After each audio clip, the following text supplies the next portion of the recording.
बात करते हैं आगे की। नवम भाव में शनिदेव का क्या रिजल्ट रहता है। तो नवम भाव के अंदर शनिदेव महाराज जो है भाग्य भाग्य की जो वृद्धि है वो स्लो स्लो तो करवाते हैं, लेकिन रिजल्ट बहुत अद्भुत देते हैं। जीवन की लाइफ को बदल देते हैं, दशा और दिशा दोनों को बदल देते हैं शनिदेव महाराज। लेकिन यहाँ के लोग कभी कभी ये भी देखा गया है कि धर्म के विरोधी होते हैं। लेकिन किस तरीके के धर्म के विरोधी होते हैं? वो ऐसे विरोधी होते हैं कि भाई जैसे सपोज दैट कोई व्यक्ति है, वो अगर विदाउट प्रमाणित बातें करता है तो वो उसके विरोधी भी माने जाते हैं, ठीक है। लेकिन वो नास्तिक नहीं होते हैं, लेकिन जब तक उनको रियलिटी क्लियर नहीं होती है तब तक उस चीज़ को मानते नहीं है। लेकिन अगर रियलिटी क्लियर हो जाती है तो बहुत अच्छी तरीके से चीज़ों को मानते हैं। देखो, धर्म के ज्ञानी होते हैं, ठीक है, और अपने जीवन में सब कुछ पराक्रम से प्राप्त करने वाले होते हैं, और एक उच्च शिखर पे पहुंचने के बाद लोगों को एक coach as a trainer guideline देने वाले होते हैं। तो शनि की महादशा ये जो है यहाँ पर आपको ये सब दिलवाती है, लेकिन अगर आप ये सब नहीं करते तो इसका जस्ट उल्टा हो जाता है, ठीक है। अब बात करते हैं दसम भाव में। तो दसम भाव में देखो, कालपुरुष की कुंडली में यहाँ पे 10 नंबर आता है और लाभ भाव में 11 नंबर आता है। तो यहाँ के दोनों के शनिदेव महाराज बहुत कारक माने जाते हैं। शनिदेव महाराज अगर दसम भाव में बैठे हैं और उनकी महादशा आ गई है तो यकीन मानिएगा कि वो बस आपसे एक ही बात कहना चाह रहे हैं कि डट के आप मेहनत कर लो, मैं आपको राजा बनाने के लिए आया हूँ, सीधी लाइन है।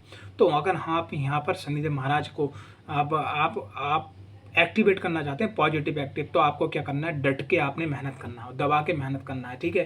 खान पान का विशेष ध्यान रखना है, माँ का विशेष ध्यान रखना है। इस महादशा में आपके सामने कोई भी अड़चन, किसी भी प्रकार की प्रॉब्लम हो, देखो एक बात ध्यान रखना, कोई भी व्यक्ति अगर ऊंचाइयों पर पहुंचा है ना, तो ऊंचाइयों पर जो व्यक्ति पहुंचा हुआ है ना, तो उसके संग दिक्कतें होती हैं। देखो एक एग्जाम्पल बता रहा हूँ, अगर रोड पे चलने वाला कोई व्यक्ति, उसको दिक्कत नहीं है, लेकिन जो आसमान में हेलीकॉप्टर उड़ रहा है, प्लेन उड़ रहा है, ठीक है, जेट विमान उड़ रहा है, उसके संग जितना उसका एंजॉयमेंट है ना, उतनी जितना वो ऊंचाई पर जा रहा है, जितना वो खुशहाल है, उतनी ही बड़ी उसके संग दिक्कत है। तो यहाँ पर आपको चैलेंज लेके आपको मेहनत करना है, ईमानदारी से आप बहुत लाइफ में आगे बढ़ते चले जाओगे। ये महादशा आपके लिए बहुत अच्छी होती चली जाएगी।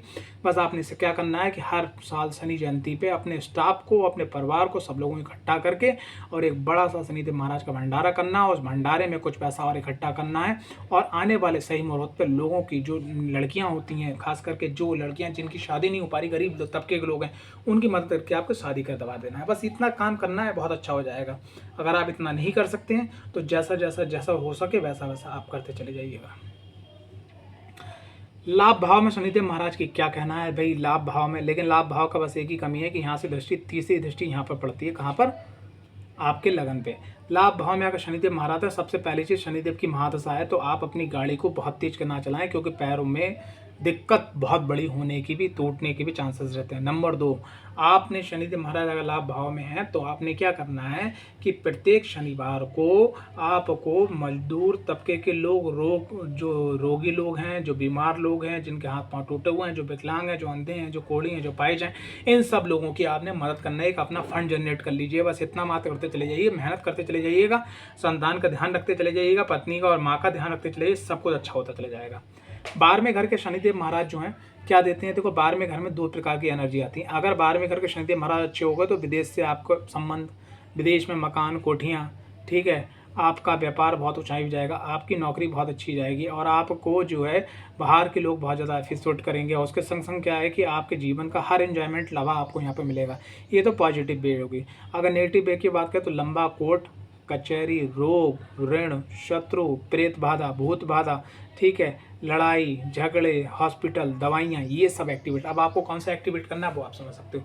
शनिदेव महाराज अगर 12वें घर में आ जाएं तो सबसे पहले चीज़ आप क्या करिए कि आपके पास कोई जो सरकारी अस्पताल है वहाँ आप जाके हर महीने जो है अपना पर्चा जरूर बनवाइए, ठीक। दूसरी चीज़ क्या है, भले ही दवा आप थोड़ा थोड़ा खाते रहिए, लेकिन एक आध गोली खाते रहिए, क्योंकि वो रोग का डिपार्टमेंट आपका पूरा हो गया। दूसरी चीज़ क्या है कि अगर आपके ऊपर कोई टैक्सेस पेंडेंट है, जैसे लाइट का बहुत सारे लोग भी पेंडेंट कर देते हैं, या कोई टैक्सेस है या कोर्ट कचहरी, उसको तुरंत निपटाइएगा, जैसे भी निपटाइएगा। तीसरे नंबर पे क्या है कि हाँ, आपको अगर मान ले किसी ब्राह्मण का आपने पैसा रोका, कोई देव कार्यक्रम रोका है, या कोई चीज़ अनुष्ठान बोल रखा है, जो हो गया काम नहीं पूरा किया, उसको भी आप पूरा कीजिएगा। यानी कि जो आपके कर्जे हैं, जो भी चीज़ें हैं फालतू की, वो जरूर निपटाइएगा। निपटाने के बाद में फिर आपको क्या करना है, डेली भगवान शिव की आराधना करना है, खास करके भगवान शिव की आराधना करना है। उसके बाद में फिर शनि चालीसा पढ़ना है, फिर भगवान शिव की आराधना करना है, बीच में करना है भगवान शिव की आराधना। इतना मात्र करने से आपका जीवन का ये जो 19 साल है बहुत अच्छा जाने वाला है। अब बात करते हैं शनि में। शनि का अंतर, तो जहाँ शनि पे बैठे हैं वो उपाय करना। शनि में अगर बुध का अंतर है तो आपको जो है हरा चारा गाय को खिलाते रहिए। शनि में अगर केतु का अंतर है तो मंदिर की पैकड़ियों पे आप कैंडल लगाते रहिएगा। शनि में अगर शुक्र का अंतर है तो लक्ष्मी नारायण मंदिर में आप मिश्री दान करते हैं। शनि में अगर सूर्य का अंतर है तो आपने क्या करना है कि भैरव जी को गुड़ का भोग लगाना शनिवार को। शनिदेव में अगर चंद्र का अंतर है तो आपको क्या करना है, काला तेल डाल के भगवान शिव को पे जल अभिषेक लगातार करते रहना है डेली, ठीक है। शनिदेव में अगर मंगल का अंतर, हनुमान जी के दर्शन करते हैं। शनि में अगर राहु का अंतर है तो आटे में चीनी मिलाकर रोज सूर्य अस्त होने के बाद में आप जो है डालिएगा, अच्छा हो जाएगा। शनि में गुरु का अंतर है तो प्रत्येक गुरुवार को आपने क्या करना है, शनि मंदिर में जाकर आपको केले चढ़ाना है।